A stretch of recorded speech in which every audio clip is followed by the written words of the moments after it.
Hello everyone. तो कैसे हैं आप लोग। तो चलो आज हम अपना नया चैप्टर स्टार्ट करते हैं, केमिस्ट्री, जो चैप्टर नंबर 1 है, जिसका नाम है मैटर इन आवर सराउंडिंग, पदार्थ हमारे चारों तरफ। ठीक है, तो सबसे पहले हम कोई भी चीज़ पढ़ते हैं तो हम सबसे पहले जानते हैं कि मैटर क्या होती है। चलो, मैटर किसे कहते हैं। Matter is anything which occupies space and mass is called matter. देखो, ऐसा कोई चीज़ जो छेकती है किसको, स्पेस को और मास को, उसको हम कहते हैं, जगहों को जो छेकती है और उसका कुछ यूनिट मास होती है, भार होती है, उसे हम कहते हैं क्या, मैटर। जैसे कि एग्जांपल हम लेते हैं, चेयर, बुक, पेन, ये सब हमारा एग्जाम्पल हो गया क्या चीज़ का, मैटर का। ठीक है, अब इसके आगे हम समझते हैं क्लासिफिकेशन ऑफ मैटर। मैटर का क्लासिफिकेशन क्या है। चलो, तो यहाँ पे मैटर का क्लासिफिकेशन कुछ बताती हूँ मैं आपको। पहला, Indian philosopher classifying the form of 5 basic element as air, earth, fire, sky, water called Panchatantra. इसका मतलब क्या है। देखो, हमारा इंडियन फिलोसफर, हमारे पूर्वज जो लोग थे, बहुत बहुत सालों साल पहले जो हमारे पूर्वज थे, उसने कहा था क्या कि हमारा इंडिया का फिलोसफी क्लासीफाई किया गया है 5 एलिमेंट में। कौन से 5 एलिमेंट में मैटर जो होती है क्लासीफाई करती है, 5 एलिमेंट में। एयर हो गया, हवा, पृथ्वी, आग, स्काई, बादल, और वाटर, पानी, जिसे हम पंचतत्व नाम दिए हैं। On the basis of physical state matter is classify as solid, liquid, gas. इसके बेसिस पे फिजिकल स्टेट के बेसिस पे हमारा मैटर जो होती है क्लासिफाई किया गया, बांटा गया है 3 भागों में, सॉलिड में, लिक्विड में और गैस में। ठीक है, तो और आगे हम समझते हैं क्या बोलते हैं। On the basis of chemical composition matter is classify pure substance and mixture. और देखो, फिजिकल स्टेट और केमिकल कंपाउंड, देखो इसका मतलब क्या होता है। फिजिकल स्टेट में हमारा मैटर 3 भागों में बांटा गया है, सॉलिड, लिक्विड एंड गैसियस में। ठीक है, अगर हम केमिकल कंपोजिशन, अगर किसी भी पदार्थ का केमिकल कंपोजिशन जो होती है, रासायनिक बनावट जो होती है, उसके बेसिस पे 2 भागों में बांटा गया है, प्योर सब्सटेंस एंड मिक्सचर। तो चलो अब धीरे धीरे हम हर चीज़ को समझते हैं क्या है। पहला आता है प्योर। ठीक है, पहला आता है क्या, प्योर सब्सटेंस में भी एलिमेंट और कंपाउंड। प्योर सब्सटेंस वो शायद क्या हो सकती है, प्योर सब्सटेंस में भी एलिमेंट भी हो सकती है या कंपाउंड भी हो सकती है। मिक्सचर में भी होमोजीनियस मिक्सचर। मिक्सचर क्या होगी, ये होमोजीनियस मतलब 2 से मिल करके बनती है, उसे बोलते हैं होमोजीनियस मिक्सचर। और वो क्या होगी, हेट्रोजीनियस मिक्सचर भी हो सकती है। प्योर सब्सटेंस जो सिर्फ 100% बस एक ही चीज़ से बना हो, और इम्प्योर जो जिसमें मिलावट हो, मिलावट। ठीक है, अच्छी तरीके से आप लोगों ने इसको समझ चुका है। अब हम आगे की तरफ बढ़ते हैं। 2, physical nature of matter. Physical nature क्या होती है मैटर का। Matter is made up of particles. देखो यहाँ पे 5 प्रकार के है फिजिकल नेचर। मैटर बनी हुई होती है पार्टिकल्स से। मैटर क्या चीज़ से बनी हुई होती है, मैटर बनी हुई होती है पार्टिकल्स से। मैटर जो होती है बनी हुई होती है पार्टिकल से। पार्टिकल्स ऑफ मैटर, मैटर का कण जो होती है वो बहुत बहुत छोटी होती है। पार्टिकल, मैटर का कण जो होती है उसका स्पेस होती है इसके बीच में। मैटर का पार्टिकल्स जो होती है वो कंटिन्यूसली मूविंग करती है, और मैटर का पार्टिकल्स अटैच होती है एक दूसरे से। 5 प्रकार के होते हैं। कौन कौन, मैटर बनी हुई होती है किससे, पार्टिकल से। मैटर का पार्टिकल्स बहुत टीनी होती है, वेरी टीनी होती है। और क्या, और इसके मैटर का पार्टिकल्स के बीच स्पेस होती है। याद रखना ये सब बात। मैटर का पार्टिकल्स जो होती है वो हरदम मूव करती है। और मैटर का पार्टिकल्स जो होती है अटैच करती है एक दूसरे को। अटैच करती है मतलब जोड़ करके रहती है। ठीक है, अब एक बार धीरे धीरे अब हम एग्जाम्पल के साथ सब कुछ समझते हैं। चलो तो स्टार्ट करते। पहला, matter is made up of particles. Matter किससे बनी हुई होती है, पार्टिकल से। एक एक्टिविटी करते हैं, जब तक हम अपनी जिंदगी में कोई एक्टिविटी नहीं करते हैं तो उस तरीके से हमको समझ नहीं पाते। इसी प्रकार से हम यहाँ पे आप करने जा रहे हैं क्या, activity. Take some water in the beaker. हम कुछ पानी ले लेंगे बीकर में। बीकर मतलब जार, ऐसा प्रकार का देख सकते हो, 1 2 3 बीकर है यहाँ पे।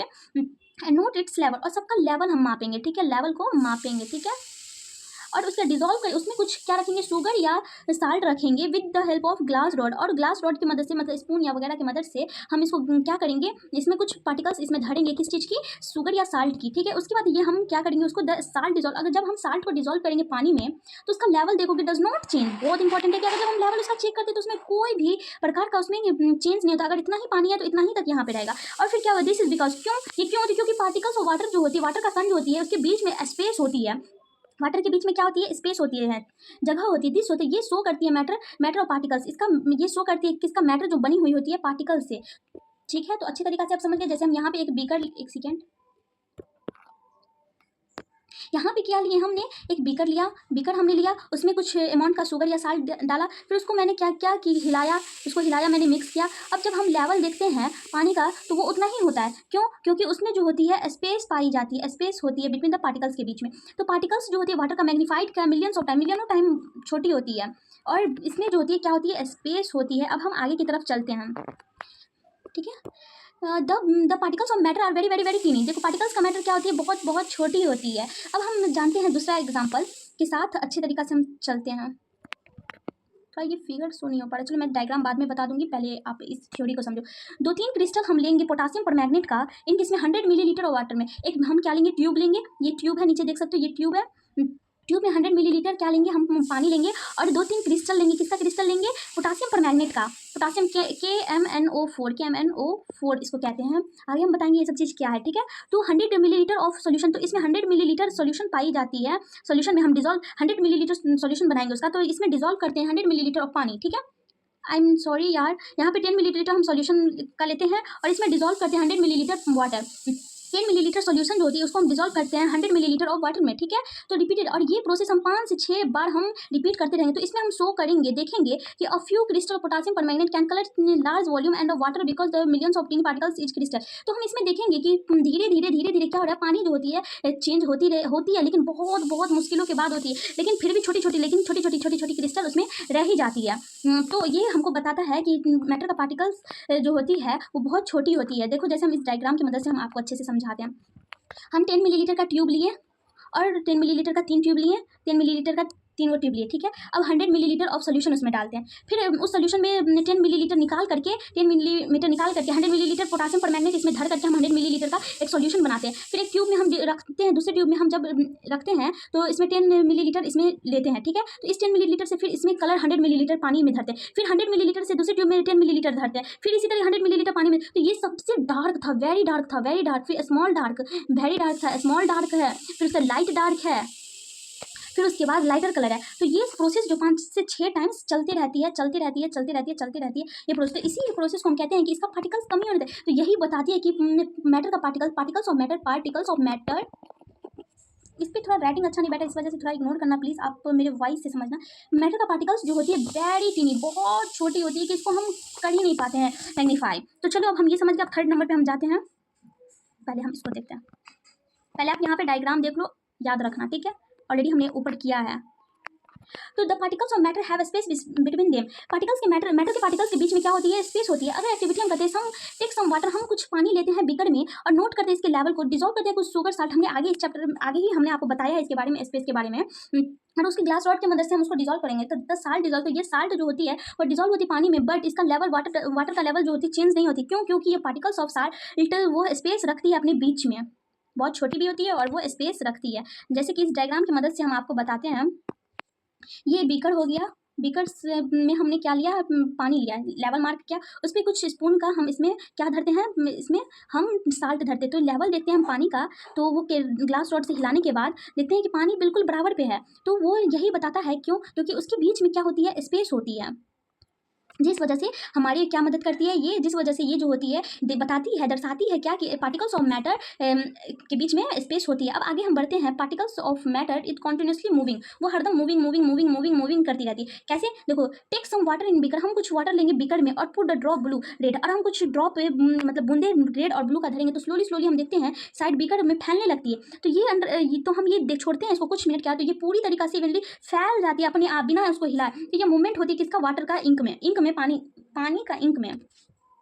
तो ये इंटरमिक्सिंग जो होती है 2 या 2 से अधिक टाइप्स का होती है, और इसे हम डिफ्यूजन भी कहते हैं, ठीक है। अब इसका हम एक अच्छा सा आपको एग्जांपल बताते हैं, मे भी यहाँ पे होगा, नहीं यहाँ पे नहीं है, लो फिर भी, लेकिन आप डायग्राम यहाँ पे समझ लो। जैसे कि हम अभी आपको बताएं कि हम कुछ एक बीकर में पानी में हम क्या रखते हैं, 1-2 ड्रॉप इंक धरते हैं, तो ये धीरे धीरे पूरा में क्या करने लगती है, फैलने लगती है। तो ये पार्टिकल्स जो होती है पूरे में फैलने लगती है बिना कोई, विदाउट स्ट्रिंग, बिना कोई हिलाए। तो इसमें जो ये बताती है क्या, कि पार्टिकल्स ऑफ मैटर क्या करती है, इसके मूविंग करती है इधर से उधर, और वो डिजोल्व हो जाती है पूरी तरीका। एक और एग्जाम्पल हम यहाँ पे आपको लेंगे, जैसे कि एक एग्जांपल हम यहाँ पे आपको बताएंगे कंटिन्यूसली मूविंग का।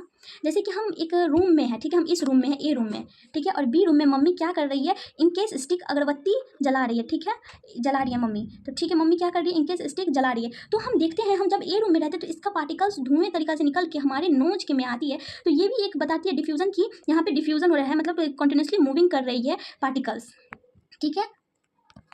अब आगे की तरफ हम चलते हैं। Particles of matter attract each other. अब इसका क्या होती है, पार्टिकल ऑफ मैटर अट्रैक्ट करती है एक दूसरे से। अब हम लेते हैं एक आयरन नेल, चौक ले लेते हैं, रबर बैंड ले लेते हैं, और एक ब्रेकिंग, इसको तोड़ते हैं, हैमरिंग से कटिंग करते हैं, स्टिचिंग करते हैं। तो मोर इज इस सबको हम अगर तोड़ते हैं तो आसानी तरीका से टूट जाती है, किसको, चौक और रबर को। और फिर उसके बाद देखो, अगर हम क्या करते हैं, अगर कोई बीकर चॉल्क है तो उसमें कम एनर्जी लगती है बीकर को तोड़ने में, और रबर बैंड को थोड़ा सा डिफिकल्ट होती है उसको तोड़ने में, और एक आयरन नेल्स को तो बहुत हार्डली तरीका से लगता है, क्योंकि ये पार्टिकल, नेल का पार्टिकल्स जो होती है एक दूसरे से जकड़ के रखती है और ग्रेट फोर्स रहती है। क्या बोल रही है यहाँ पे, ग्रेट अत्यधिक ज़्यादा फोर्स पाए जाते हैं, और रबर बैंड और चौक में लिटिल रहती है, लिटिल फोर्स लगती है किसमें, रबर में, और लिटिल फोर्स लगती है किसमें, रबर में।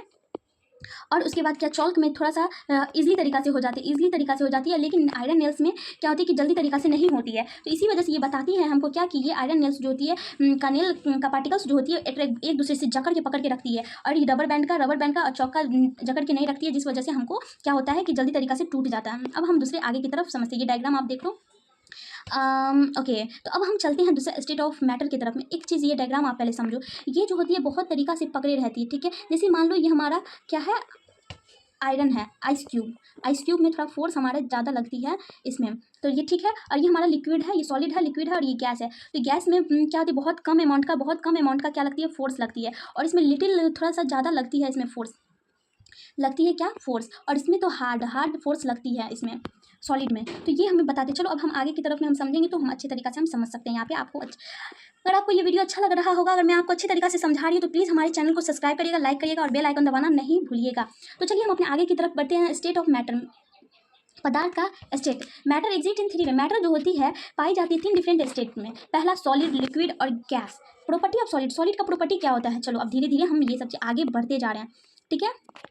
प्रॉपर्टीज ऑफ सॉलिड, सॉलिड का प्रॉपर्टीज क्या होती है, पहले हम समझते हैं कि सॉलिड जो आया, सॉलिड तो ये क्या है, सॉलिड एक बहुत ही प्रकार का ठोस पदार्थ होता है, जैसे कि हमारा आइस क्यूब हो गया, ये ठोस पदार्थ रखती है, जो क्या करती है, solid have definite shape, solid के पास डिफिनिट मतलब कि वो अपनी पोजीशन को चेंज नहीं करता है, और फिक्स वॉल्यूम होता है, फिक्स वॉल्यूम जगह होती है उसमें। स्पेस बिटवीन द पार्टिकल, इसका पार्टिकल्स के बीच में स्पेस जो होती है मिनिमम होती है, क्योंकि ना के बराबर ही होती है इसके बीच में space. Force of attraction between the particles, और इसका फोर्स ऑफ अट्रैक्शन जो होती है मैक्सिमम होती है, बहुत ज़्यादा वजह करके रखती है, इसी वजह से ये सॉलिड कहलाती है। देखो यहाँ पे आप समझ सकते हो इस प्रकार से कि देखो हमारे सॉलिड जो होती है उसमें स्पेस ना के बराबर में होता है, और उसमें वॉल्यूम फिक्स होती है, शेप भी फिक्स होती है, और मैक्सिमम, मिनिमम मतलब कम और मैक्सिमम मतलब बहुत ज़्यादा। तो इसका force of attraction between the particles क्या होती है, बहुत ही ज़्यादा होती है। तो मूवमेंट ऑफ पार्टिकल्स मिनिमम, और इसका मिनिमम ही ना के बराबर ही इसका पार्टिकल्स मूव करता है, ना के बराबर ही मूव करता है। दे आर लीस्ट कंप्रेसिबल, और इसको थोड़ा बहुत हम दाब सकते हैं, लेकिन बहुत प्रेशर, लार्ज प्रेशर लगाने पे ही हम इसे दाब सकते हैं, ना के बराबर ही में। The rate of diffusion is list, और इसका डिफ्यूजन का बहुत ही कम होती है रेट। डिफ्यूजन करना मतलब एक जगह से दूसरी जगह जाना, जैसे इनके स्टिक का तुरंत चल गया था, लेकिन इसका जो होती है नहीं जाती है जल्दी से, तो वही बताती है। जैसे कि एक ब्रिकर, यहाँ पे एग्जाम्पल ईंट है, ये क्या है, ब्रिक है, ठीक है, ये ब्रिक है। तो ब्रिक जो इसका पार्टिकल्स जो होती है क्या करती है, स्ट्रांगली बहुत ही जकड़ के रखती है। एक जगह यहाँ पे स्पेस आप देख रहे हो, कुछ भी स्पेस नहीं है, बहुत तरीका से जकड़ के रखी हुई है, इतना जकड़ के कि हम आपको बता नहीं सकते कितनी जकड़ के रखती है,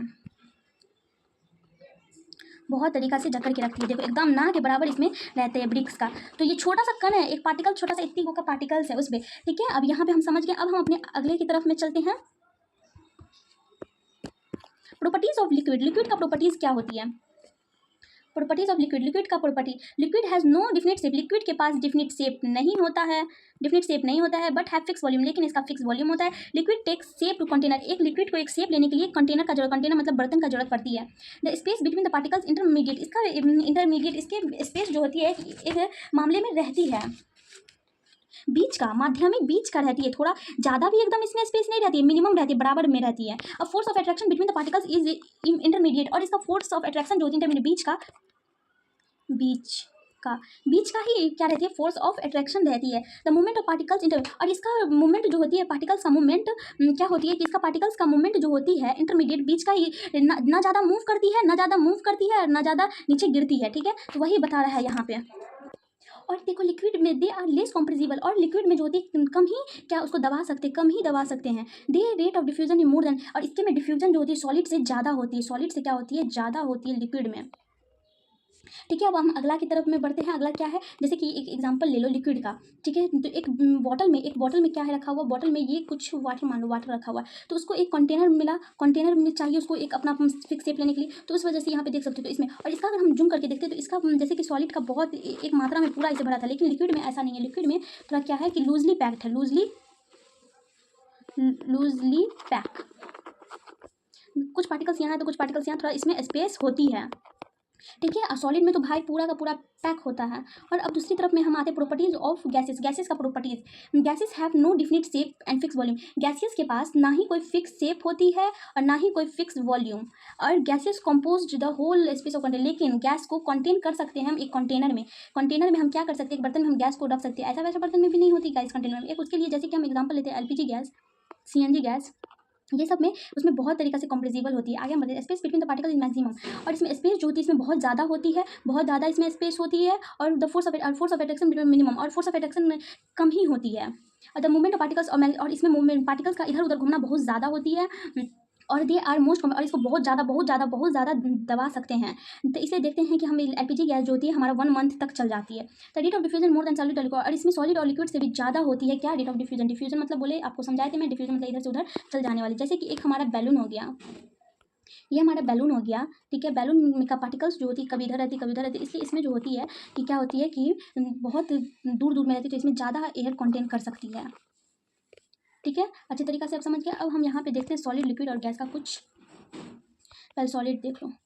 यहाँ पे सॉलिड गैसेस का जो होती है, सॉलिड का बहुत ही हाईली कंप्रेसिबल होती है, और इसका लिक्विड लिटिल कंप्रेसिबल होती है, और इसका मोस्ट कंप्रेसिबल है, बहुत ज़्यादा इधर उधर पार्टिकल। इसका पार्टिकल बहुत ही पास में है, और देख सकते हैं इसका पार्टिकल बहुत ही पास में, इसका पार्टिकल थोड़ा दूर में भी है, और इसका तो काफ़ी दूर दूर में है। ठीक है, तो ये एग्जाम्पल से आप समझ सकते हो। अभी हम तो सारा चीज़ पढ़ा ही चुके हैं, आपको देख सकते हो यहाँ पे। अब आते हैं हम अपना दूसरा topic, change in state, change of इसका बदलना स्टेट का। अगर कोई सॉलिड पे हीट देते हैं, हम कोई टेम्परेचर मारते हैं तो ये चेंज कर जाती है लिक्विड को। अगर लिक्विड पे हीट देते हैं तो वो गैसेस में बदल जाती है। तो गैस कूल होती है तो वो चेंज हो जाती है लिक्विड में, और लिक्विड कूल होती है तो वो बदल जाती है सॉलिड में। जैसे कि अगर हम कोई आइस को, अगर कोई बर्फ़ को हम हीट करते हैं तो वो लिक्विड में चल जाती है, लिक्विड मतलब पानी में चल जाती है। और वाटर जो होती है को हीट करते हैं तो वो स्टीम होकर के मतलब भाप बन के कूल हो जाती है, और फिर वही भाप जो होती है कूल करके वाटर में बदल जाती है, और वाटर जो होती है कूल करके बन करके किस में, आइस में बदल जाती है।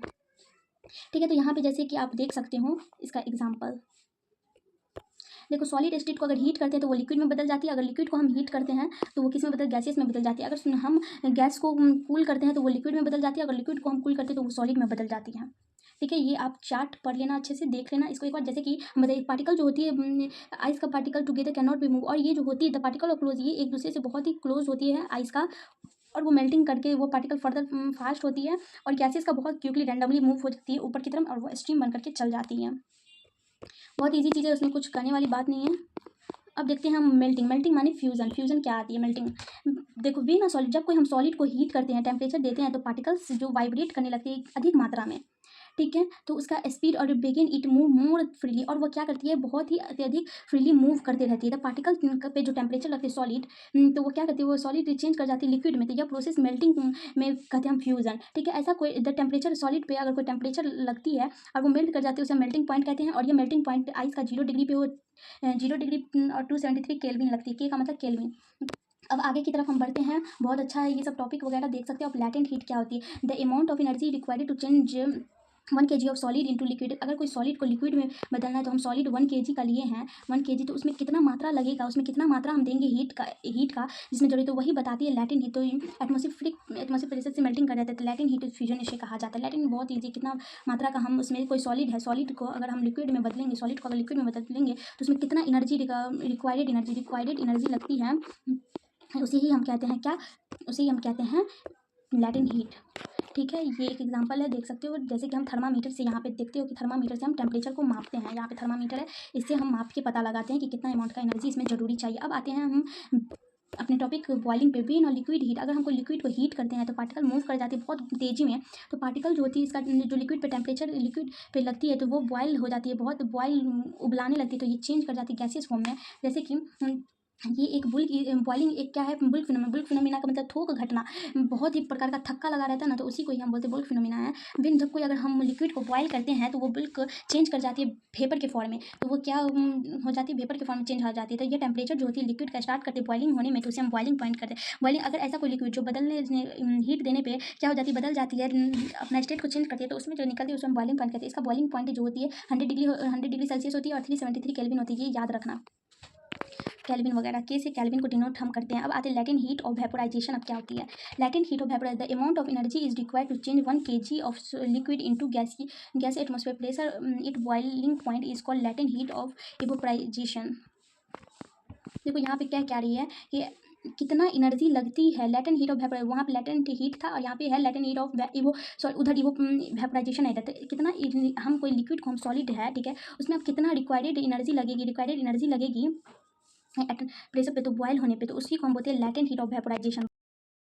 तो यहाँ पे अभी आपको अगले लेक्चर में पार्ट फर्स्ट में मैंने बताया था heat, latent heat of vaporisation के बारे में। तो अब हम आगे की तरफ बढ़ते हैं, इसका थोड़ा सा हम डायग्राम वगैरह को समझ लेते हैं। जैसे कि यहाँ पे देख सकते हो कि अगर कोई इसमें एनर्जी, देखो इसमें क्या लग रही है, हीट, पानी पे क्या लग रही है, हीट लग रही है। तो उसमें हीट जो लगी पानी पे, तो वो बॉइलिंग स्टार्ट कर दी, तो कितना लिक्विड को चेंज कर रहा है, उसी को गैसेस फॉर्म में लाने के लिए, तो उसमें कितना एनर्जी को रिक्वायर कर रही है, उसको हम बोलते हैं लेटेंट हीट ऑफ वेपोराइजेशन। ठीक है, तो अब आगे हम आपको दिखाते हैं कुछ चीज़। देखो थर्मामीटर का यहाँ पे यूज़ कर रहा है, और देखो जैसे कि सॉलिड कोई चीज़ है यहाँ पे कितना पास में है, और इसमें देखो कितना दूर में है, काफ़ी थोड़ा हल्का सा दूर, हॉट होने पे थोड़ा दूर में हो जाती है। उसी प्रकार से हम यहाँ पे आगे की तरफ में हम देखते हैं, अगर कोई चीज़ लिक्विड है तो वो हम कोल्ड में है, और इसको अगर हम कोल्ड में है और इसे हम हीट करते हैं तो इसमें थोड़ा दूरी पे आ जाती है।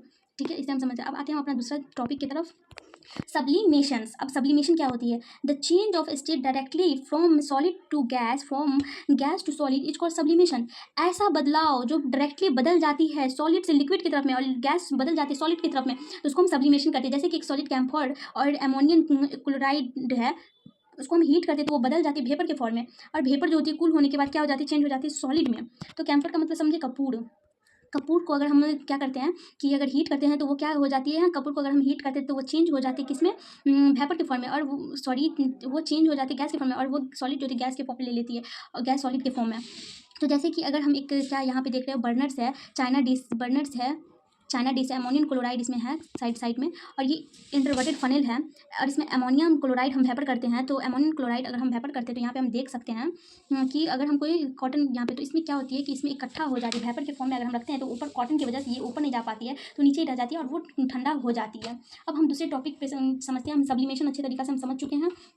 सब्लिमेशन उसे कहते हैं जो क्या करती है कि सॉलिड को गैसेस में कर देती है, और गैस को सॉलिड में, उसको हम कहते हैं सब्लिमेशन। अब दूसरा तरफ आते हैं हम, effect of pressure on gases. जब कोई व्हेन प्रेशर इज अप्लाइड, अगर हम किसी चीज़ पर हम प्रेशर धरते हैं तो ऑन गैसेस, और उसका गैस का पार्टिकल काफ़ी क्लोजली आने लगती है, और यह गैस चेंज कहलाती है लिक्विड में चल जाती है। तो यह वी कैन लिक्विफाई गैसेज। तो ये क्या है, एक लिक्विफाई गैसेज है जो अप्लाई करती है प्रेशर को और घटा देती है टेम्परेचर को। देखो इफेक्ट ऑफ प्रेशर क्या समझे इसमें, अगर कोई हम गैस पे प्रेशर लगाते हैं तो वो क्या आ जाती है, क्लोजली तरीका पास में आने लगती है, और वो गैस चेंज कर जाती है किसमें, लिक्विड के फॉर्म में। ठीक है, वी कैन, अब हम लिक्विफाइड गैस लेते हैं एलपीजी, लिक्विफाइड गैस मतलब एलपीजी को हम अप्लाई करते हैं प्रेशर, और वो रिड्यूसिंग कर जाती है टेम्परेचर के फॉर्म में। देखो अगर हम कोई कंप्रेस करते हैं सॉलिड को, कार्बन डाइऑक्साइड को, जैसे ड्राई आइस कहते हैं हम, वो उस पर प्रेशर लगाने के बाद कंडक्टर जो चेंज डायरेक्टली चेंज कर जाती है गैस में, बिना कोई लिक्विड स्टेट में जाती है। सॉलिड कार्बन डाइऑक्साइड कहलाती है ड्राई आइस।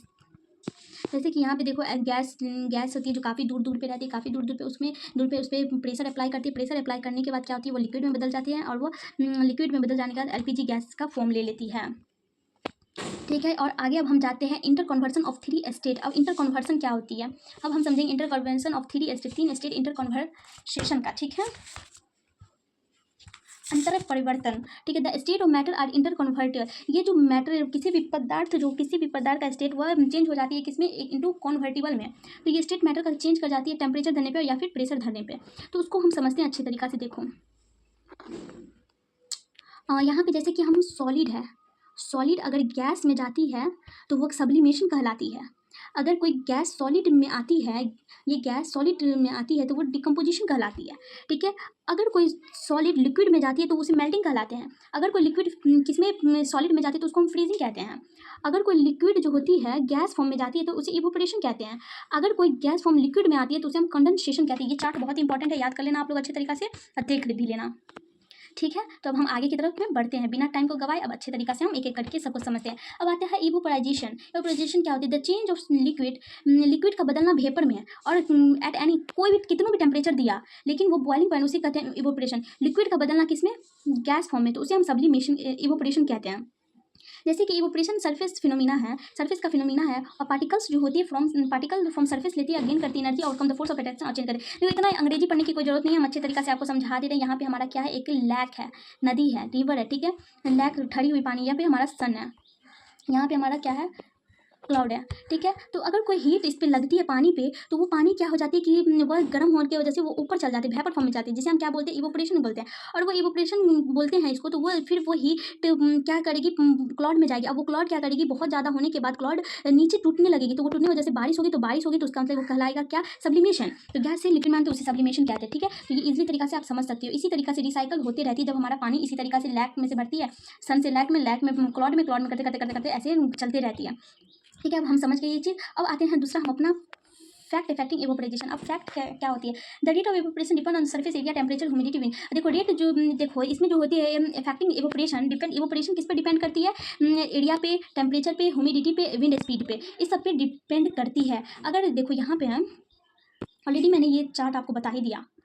देखो जैसे अगर हम इंक्रीज करते सरफेस को तो इंक्रीज करती है इवोपोरेशन, अगर हम इंक्रीज करते टेम्परेचर को तो इंक्रीज करती है रेट ऑफ इवोपोरेशन, अगर हम इंक्रीज करते ह्यूमिडिटी को तो इवोपोरेशन भी, जितना तेजी हम इसमें देंगे हीट उतना तेजी तरह से इवोपोरेशन होगा। जितना तरीका से हम एरिया को बढ़ाएंगे उतना ज़्यादा इवोपोरेशन होगा। जितना ज़्यादा हम टेम्परेचर बढ़ेंगे उतना रेट ऑफ डिफ्यूजन बढ़ेगा। जितना ह्यूमिडिटी को हम डिक्रीज करेंगे उतना रेट ऑफ इवोपोरेशन घटेगा। और जितना इंक्रीज करेंगे विंड स्पीड को तो उतना इंक्रीज करेगी इवोपोरेशन, ठीक है। ये अच्छी तरीका से आप लोगों ने समझ चुका है, बहुत इजीली वे में मैं आपको समझा रही हूँ। अगर कुछ भी डाउट हो रहा है तो मुझे बताना कमेंट करके, और कुछ भी गलती हो तो हमें बताना।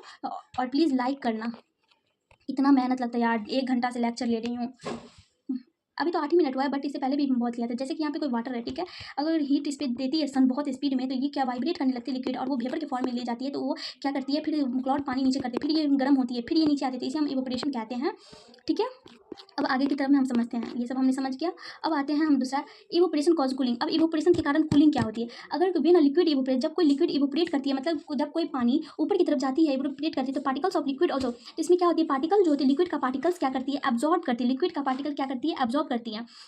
लिक्विड का पार्टिकल क्या करती है, एब्जॉर्ब करती है हीट को, किसको, सराउंड इवोपोरेट। तो वो लिक्विड का पार्टिकल जो होती है वो एब्जॉर्ब करती है हीट को, और वो इवोपोरेट करने लगती है। तो सो इसका सराउंडिंग कोल्ड में बदल जाती है। तो जैसे पीपल, जैसे कि कोई पीपल है, स्प्रिंग करती है वाटर रूप को, पानी पे ओपन ग्राउंड होती है, क्योंकि उस पर इवोपोरेशन आती है। देखो जब कोई इवोपोरेशन, इसको देखो कितना क्या सब बोल रहा है। अभी आपको मैं समझाती हूँ कि एग्जाम्पल बहुत अच्छा है यहाँ पे, पहले मैं पढ़ लेती हूँ। People spring water on the roof open ground because during the evaporation water absorb heat makes the hot surface cool. During summer we sweat more because during the evaporation the sweat absorb heat from our body make my body cool. Wearing cotton cloth in summer keep the cool because cotton absorb the sweat, the sweet evaporation absorb on the body में cool. देखो क्या इसमें कह रही है, आप sweet में इतना बोलती है, मिठाई मत समझ आना, स्वीट मतलब पसीना। देखो अगर कोई बॉडी जो अगर कोई पीपल क्या करती है, ये हमारा छत की एरिया, गर्मी के मौसम में हम छत पे जाते हैं, नन्हे मुन्ने बच्चे छत पे जाते हैं, तो वो छत पे जाते हैं तो वो पानी क्या करती है, पानी फेंक देती है। तो यहाँ पे पानी बहुत गर्म रहता है। अब यहाँ पे पानी फेंक देते हैं तो ये पानी और गर्म होने लगता है, क्यों, क्योंकि वो इवोपोरेशन करने लगता है, वो ऊपर की तरफ में हीट जाने लगता है। फिर थोड़ा देर के बाद क्या हो जाती है, ठंडी हो जाती है। अब जैसे गर्मी के समय में हमको बहुत पसीने आती हैं, क्योंकि हमारा बॉडी जो होती है हीट को अब्जॉर्ब करने लगती है, और वो क्या करती है, हमारे बॉडी को कूल करने की कोशिश करती है। तो वो इवोपोरेशन करके हमारे बॉडी से स्वीट पसीने को निकालती है। इसलिए गर्मी में कभी भी आप लोग कॉटन क्लॉथ पहनना, वगैरह वगैरह क्लॉथ सब मत पहनना। वही कह रही है, इसी को कह रहे हैं कि वार्म, ठीक है। अब ये बहुत इजी तरीका से समझ चुके हैं आप लोग। अब ये आप समझिए यहाँ पे हम क्या बोल रहे हैं, our body make the body cool, ठीक है। हाउ इवोपोरेशन कूलिंग, कैसे इवोपोरेशन कूलिंग होती है, जैसे कि यहाँ पे वन गर्म हवा है, कोई चीज़ से टकराती है, ठीक है, तो वो पानी बरसती है, तो ये 18 से 25 डिग्री सेल्सियस पे कूल करती है, ठीक है। तो यहाँ पे अगर कोई पानी को हम पानी पे हम कुछ अप्लाई करते हैं वार्म, तो वो हमारा पंप क्या मदद करती है कि ठंडे पानी को नीचे ऑब्जॉर्ब करती है, तो वो ठंडा पानी इधर से हमारे कूलर की तरफ से हमारे देने लगती है। अब हम समझते हैं हाउ इवोपोरेशन कूलिंग वर्क, अब कैसे कूलिंग करती है, ठीक है। तो यहाँ पे जब कोई पानी है, कोई सरफेस पे आके गिरती है, ठीक, तो यहाँ पे गर्म हवा आती है। अब इससे टकरा करके 18 से 25 डिग्री कूलिंग एरिया देती है। टकरा करके वो क्या, गर्म हवा पीछे की तरफ में रह जाती है और ठंडी हवा आगे की तरफ में आने लगती है, ठीक है। अब हम डिजर्ट में कूलिंग कैसे करते हैं, डिजर्ट कूलिंग देख लो। जैसे कि कोई गर्म हवा आई, ये फिल्टर हमारा है, यहाँ पे फिल्टर करके पानी नीचे की तरफ जाती है तो वाटर टैंक में। अब वो वाटर टैंक पंप करती है ऊपर की तरफ, और वो क्या, फैन के थ्रू ठंडी हवा, हमारे कूलर में ऐसा ही होता है कि ठंडी हवा आने लगती है। तो पहले हम पानी करते हैं नीचे की तरफ, वो पंप करती, फिल्टर करती है, पंप करती है, और वो ठंडी हवा देने लगती है। तो इसी तरह, तो यहीं पर हमारा लेक्चर होती है समाप्त। तो अब thank you for watching my video. हमारे चैनल को सब्सक्राइब करिए, डीप एस्थेटिक स्टडी, मतलब ग्रहण सौंदर्य पढ़ाई को। तो लाइक कीजिए, कमेंट कीजिए, शेयर करिए, सब्सक्राइब करिए, और बेल आइकन दबाना ना भूलिए। Bye bye.